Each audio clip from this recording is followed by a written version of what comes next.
Hello everyone, we are Group X from Section 30. Our group member make up with Lao Feng Yi, Yi Wen Hui, Farina, Christopher, Jia Jingsen, which is me, and Rian. Today we will discuss about inverse matrix. So what we will do today basically is introduction about inverse matrix, properties of the inverse matrix, and method to find inverse matrix, which is adjoint method, and elementary row operation, which is ERO, and the application of the inverse matrix. So now I will do some basic introduction about inverse matrix. So inverse matrix only exists when the determinant of matrix is not equal to 0 and the row and column of matrix are same. It is mean it is a non-singular matrix. Normally, we will denote the inverse matrix as a power of -1. So when the matrix is multiplied by its inverse matrix, the result is the identity matrix. So we can write in mathematical expression. So basically, matrix A multiplied with inverse matrix A equal to inverse matrix A multiplied with matrix A, which is equal to identity matrix.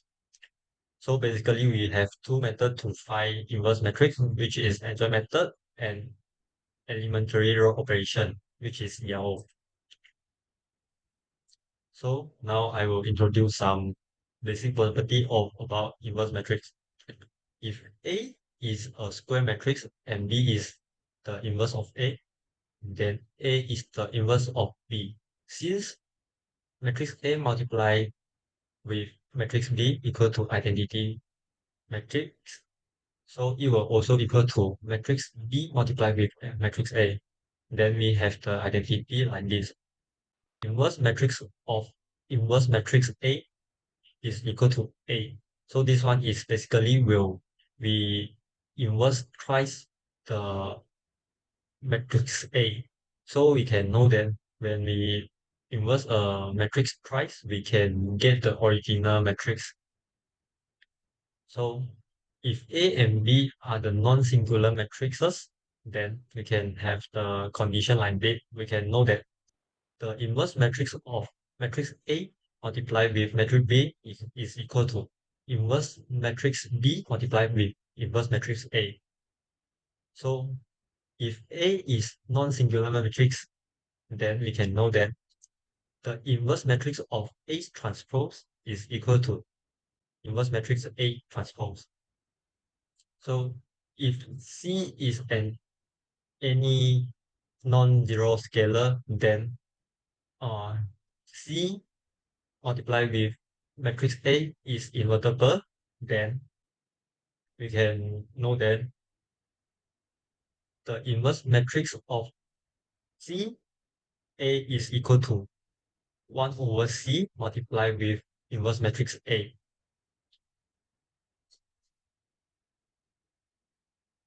So now I will explain about how to find inverse matrix by using the adjoint method. If inverse A has an inverse denominator as inverse matrix A, then it can be found by using the formula below. Inverse matrix A equals to 1 over determinant times with adjoint A. For 2 times 2 square matrix, determinant A can be found by using AD minus BC.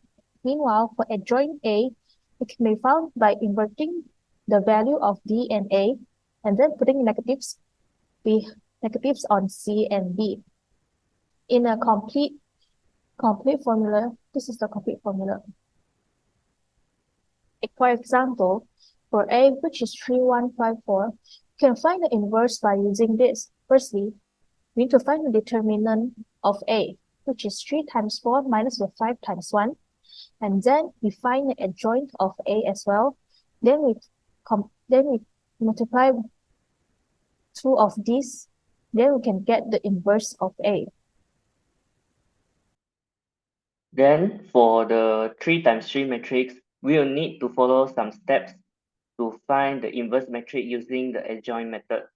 Firstly, we need to find the determinant of matrix A. If we found that the determinant of matrix A is equal to 0, then we can just stop the calculation because the inverse matrix does not exist. Since here we got a value of determinant, we should proceed to the next step. For step 2, we will need to calculate the cofactor of the matrix by using the formula of cofactor. And then next, for step 3,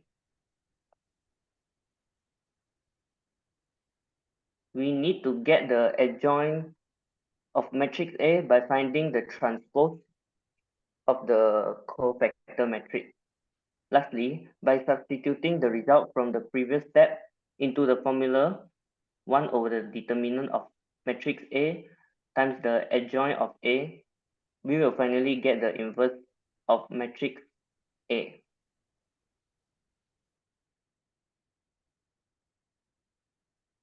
Okay, so next up, we have the second method for ERO. So there are 3 types of operation which applies only to ERO, which is interchange the I row and J row, and then multiply the I row with a non-zero constant K, and then add a multiple of J row to the I row. Then we can look at the example. So for example, we have matrix B, and then we have to find the inverse B by using the ERO. So the matrix B have to multiply with the identity matrix to get the diagonal line of 1. So first step is we interchange the first 2 rows so we can get the first one. And then after that, we have to solve the 0 for the second step by using the equation. Then the third step is by interchanging the second and the third row. Then I'll pass it to my teammate to explain about the other steps.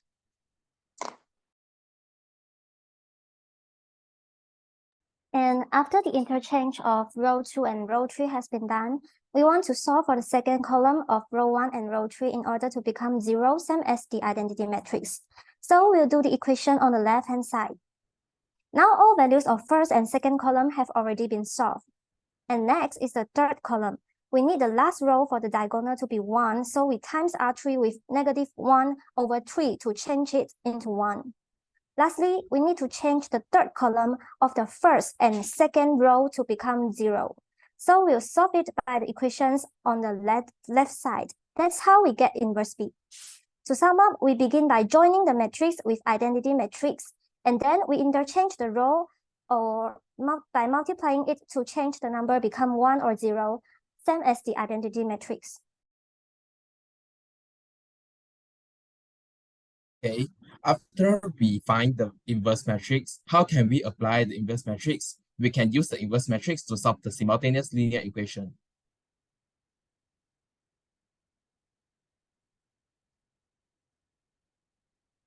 Okay, and now we can look at the example.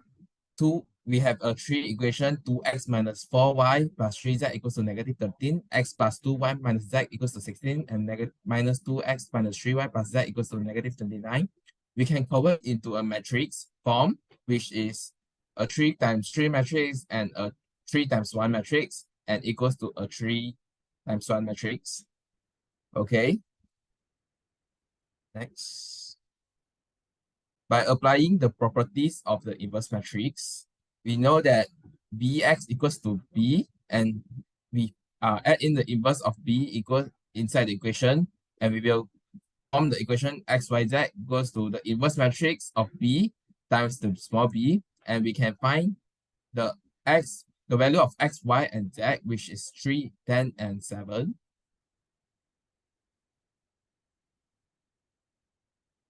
Okay, in conclusion, inverse matrix only exists when the matrix is a non-singular matrix, and we have 2 ways to find inverse matrix, which is adjoint method and elementary row operations. And that's all for today, and thanks for watching.